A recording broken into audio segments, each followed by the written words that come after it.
ఈరోజు రోడ్డుపేట తండా కొడంగల్ నియోజకవర్గంలో బలవంతంగా మా లంబాడీల దగ్గర నుంచి భూములు లాక్కోవాలని ప్రభుత్వం ఏకాభికిన ఆ తండ మీద పడి దాడులు చేసి భయభ్రాంతులకు గురి చేసి అక్కడ ఫార్మాసిటీని ఏర్పాటు చేయాలని విపరీతమైనటువంటి భయాలను గురి చేసి లాక్కోవాలని చూస్తామని దీన్ని శివరాజ్ సేనగా తీవ్రంగా ఖండిస్తా ఉన్నాం.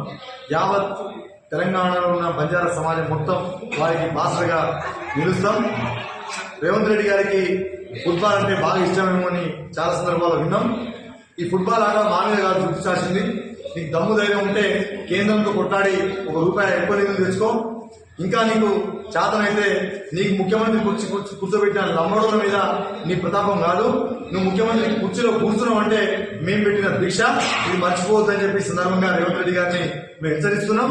ఇది ముమ్మాటికి కాంగ్రెస్ పార్టీ రాహుల్ గాంధీ గారు స్పందించాలి. ఏం అమాయకమైనటువంటి లంబాడీలే కనబడరా? లంబాడీల భూములే మీ కంటికి కనబడాయా? మీకు 1000 ఎకరాలు ఉన్నాయి కదా మీ భూములు, మీ బంధువుల ఇళ్లలో 1000 ఎకరాలు ఉన్నటువంటి భూములు, ఆ భూములు ఎందుకు లాక్కోవడానికి మీరు ప్రయత్నం చేయరు? మా అమాయక గిరిజనుల మీద మీరు ఎందుకు పడి దోపిడీ చేద్దామని చూస్తా ఉన్నారు? మా భూములు ఎందుకు గుంజుకోవాలని చూస్తా ఉన్నారో ఈ సందర్భంగా రాహుల్ గాంధీ స్పష్టం చేయాల్సిన అవసరం ఉన్నది. దీన్ని తీవ్రంగా ఖండిస్తా ఉన్నాం. ఇది మంచి పద్ధతి కూడా కాదు. మిమ్మల్ని భిక్ష ఇచ్చిన మా బంజారా జాతిని అంచాలని, భయప్రాంతాలకు గురి చేయాలని, అమాయకులైన లంబడోల గొంతు నొక్కాలని చూస్తే ఖబర్దార్ రేవంత్ రెడ్డి, నీ కుర్చీ శాస్త్రం అనుకోకు, నీ ముఖ్యమంత్రి కుర్చీ శాస్త్రం అనుకోకు.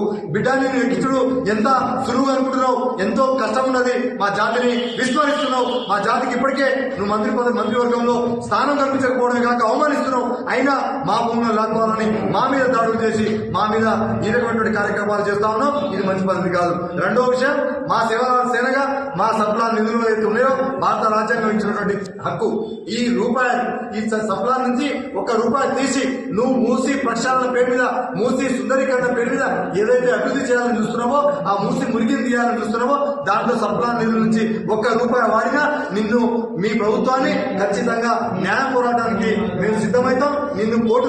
మరిన్ని అప్డేట్స్ కోసం మా ఛానల్ ని సబ్స్క్రైబ్ చేయండి. ధన్యవాదాలు.